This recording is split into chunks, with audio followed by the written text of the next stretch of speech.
Well, my name is Remundo Salustiano. I was born in Sophia Street in the docks, Tiger Bay as it was known then. And my parents were Portuguese, Cape Verdean. They were from the island of San Nicolau.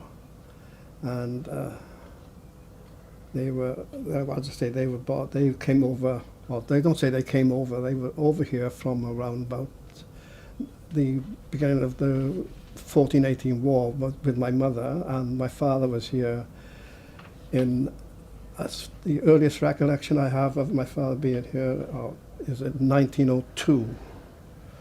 So that's my heritage.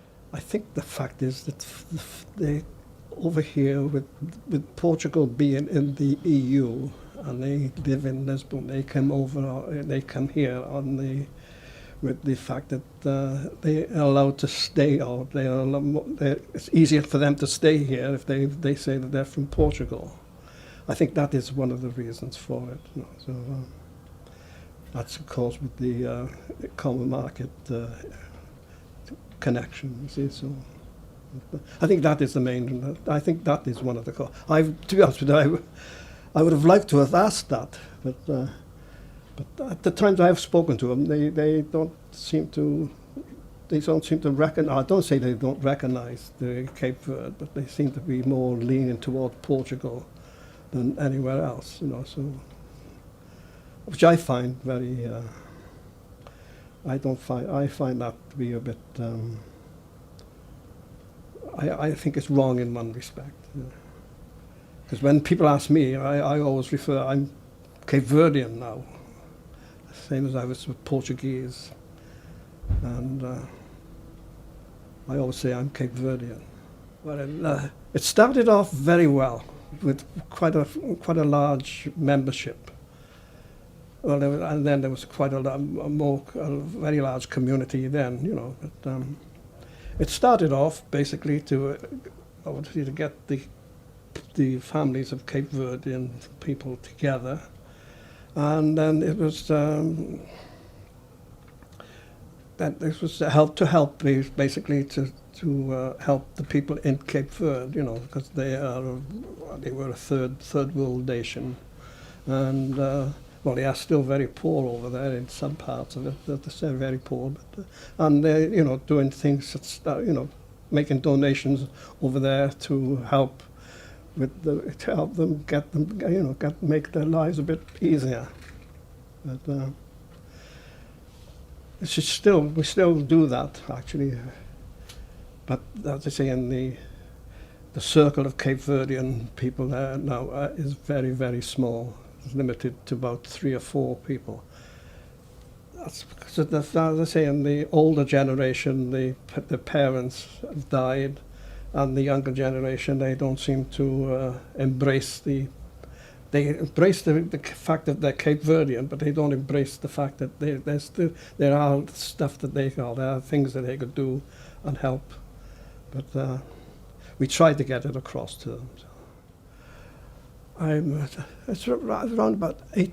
I'm quite sure. I moved back down from Caerphilly because I lived in Caerphilly for the 25 years. I came back down to Cardiff in '87, and it started just after '87. I think it was after the independence of Cape Verde. That's when it started.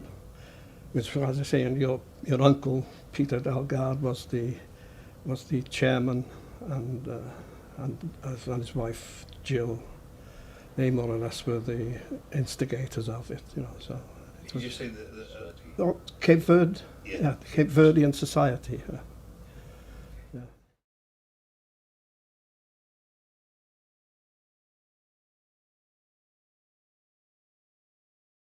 Well, with family, with my parents and that, they were more or less like a sort of Cape Verdean upbringing. And which was close family ties, close family with my mother, with my father, and I can remember with my mother. I was more with my mother because my father, being a seaman, he was away for the early part of my childhood, up until the beginning of the war. And then it was more or less with school, sorry, not St David's, the South Church Street School. I was there up until the Standard 1. Being a Catholic, went from St David's, from the South Church Street School to St David's School, the cathedral school in David Street, and Charles Street was the cathedral. And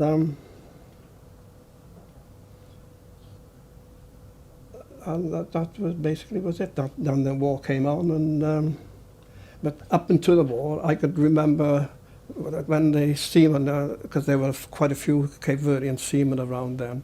Well, as you know, Nicky, with your grandfather and the boarding house which he had in Bute Street. There was very many Cape Verdean seamen coming into Cardiff in them days. And then we used to have parties and a dance, and that was it. Many parties, many dances, plenty of grog. But like I said, at your grandfather's house in Bute Street, I've spent many a happy day in there, you know. So a couple of Christmases we were there, and Christmas they used to have the long dining table. I think we seated about 18 to 20 people there, and all the men used to sit down, and the boys as well, and the women used to serve us. So it was until the emancipation, in around about the end of the war. It used to be men first and women afterwards. Settled, well, family-wise, there was, you could more or less count on one hand the number of Cape Verdean families. My family, the Salustiano and the Delgados, were the two families that had both mother and father of being of Cape Verdean origin, or born in Cape Verde, and then they settled out. Well, I can refer to you as your grandfather. He settled in Cardiff, obviously, and he went into having a boarding house. My father was back and forth to sea, so. And they were the two main families of the Portuguese, or Cape Verdean now, of descent. And the other person that was there was Mrs. Lopes. She had a sweet shop in Angelina Street. He was Cape Verdean as well. She married, but she didn't have any children. Unfortunately, she didn't have any children, so she was another one that was from Cape Verde. But there again, like I think I mentioned previously, that Mrs. Lopes and my mother, they were brought over by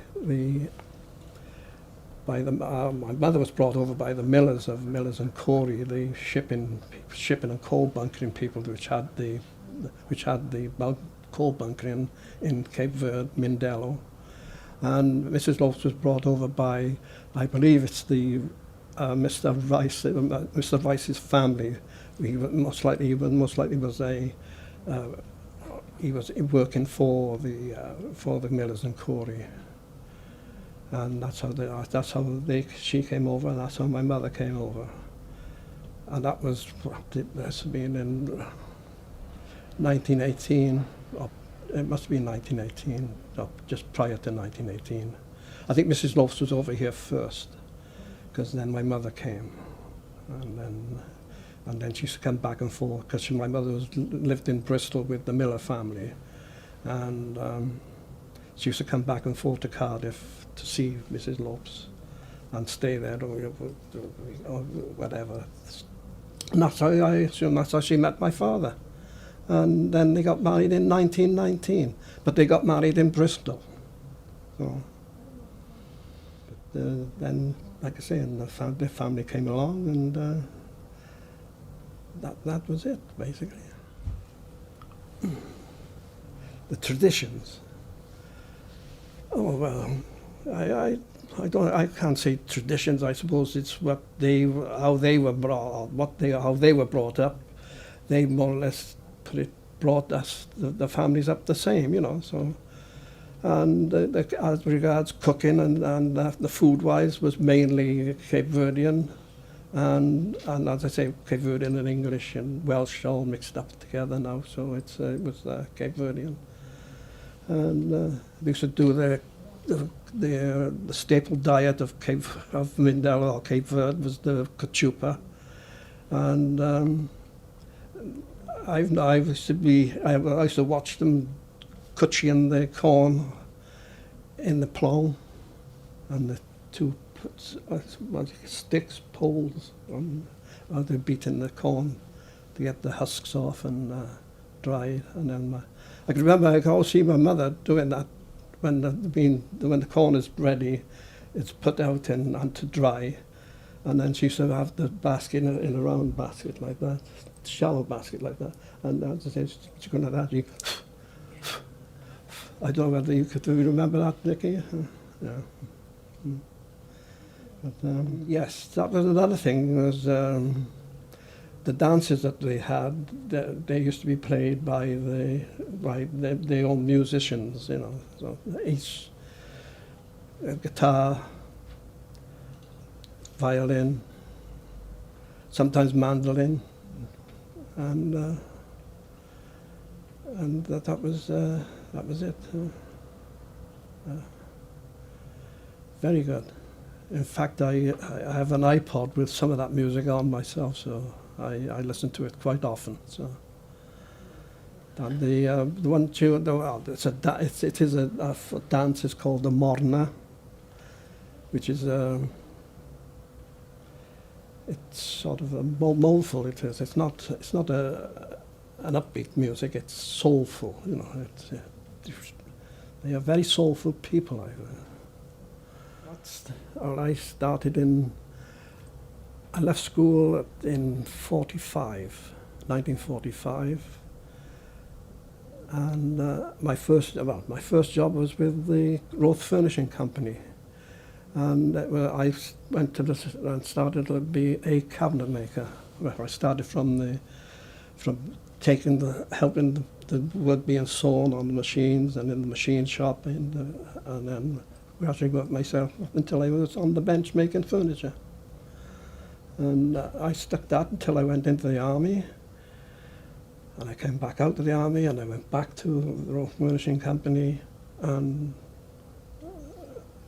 that was my work until till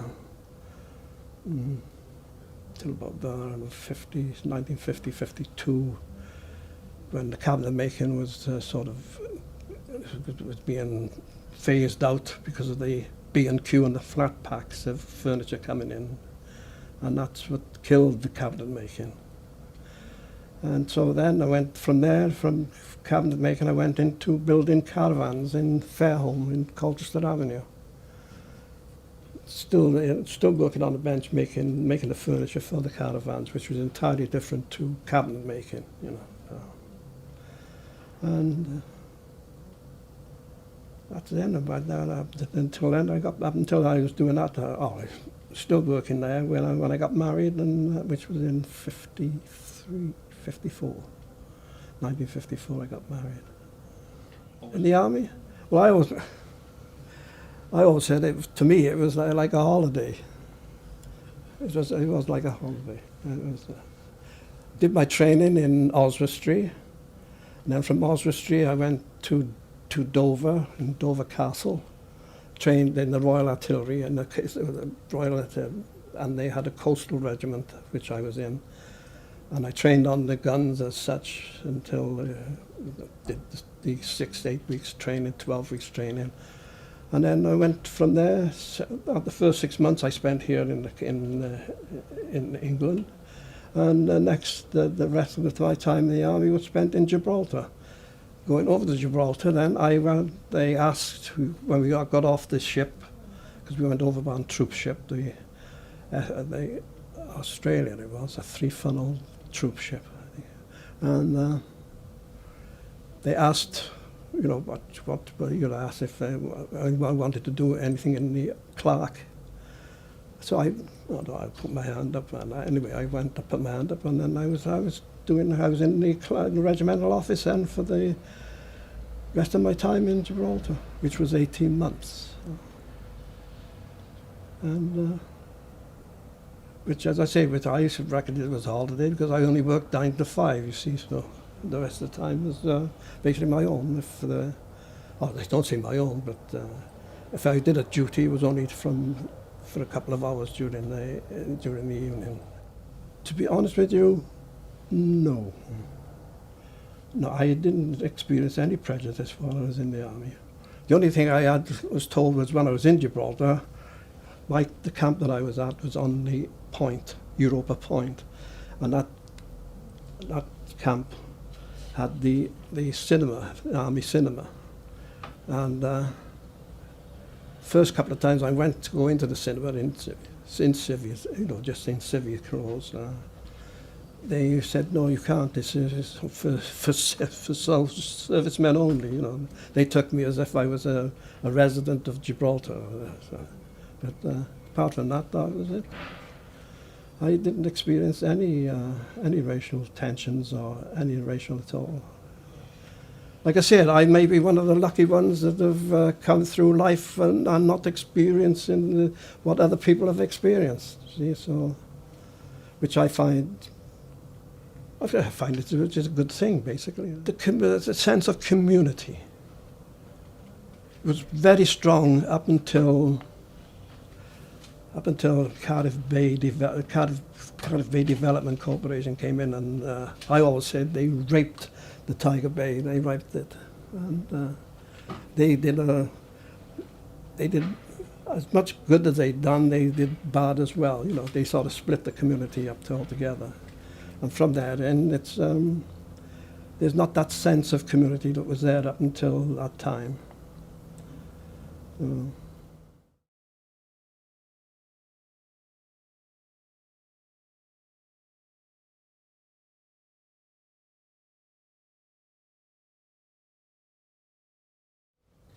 I think they get it, or hopefully with this project that you're doing now, that will certainly go a long way to help to sort of integrate the Cardiff ethnic society, ethnic people into the broader Church of Cardiff. So I think that was it. That's a good point. It should, hopefully, it will do that. But I've been into the Cardiff in the old library, and there's not very much at all in there, which refers to the Cardiff, into the Tiger Bay area or the docks area. It's very, very, very little. Hopefully now with this it will make it a lot broader. I have been in there, yes, but as I say, they seem to lean more to the Welsh than, which is only natural, but it doesn't tell anything about what's happened in the docks, or what have happened in the docks. There's not. I didn't see anything that referred to the docks from the beginning of from the time they built it up. From nothing to what it is now, or what it was, and to what it is now. There's nothing. I didn't see anything with regards to that. Which was, like I say, that I have not come into any, or I haven't been into anything that was sort of prejudice against me or against. Because as I say, I lived up in Caerphilly for 25 years, and when you go to live up in the valleys, it takes you about 25 to 30 years to be known as your own name. I was always referred to Betty Hartland's husband. That's how I was referred. But it wasn't in a nasty way. That's how they were. The same as when we were down here. you know, everybody called everybody auntie or uncle. See, so I've had people, some of the boys that come around that I see around, and they're in their 50s, 60s. They go, "Oh, hello, Uncle Ray." You see, so it's all terms of endearment. And they had their own sense of community, and the same as we had that down here. And then if anybody strange comes into it, they sort of hold back. They sort of hold back on it until they get to know the person or the people. So I think that is where it is. It's the knowledge of getting to know people and to understand them and to appreciate their ways, the same as how you should appreciate their ways. So. And that gives you harmony, doesn't it? In the past, I think it was the understanding and respect for their different ethnicities. Respect them, respect their ethnic ways, embrace them to a certain degree, and they will do exactly the same to you. Respect is the basics of all sort of coming together. You've got to respect before you actually get to know each other. Excellent, Ray. Thank you very, very much.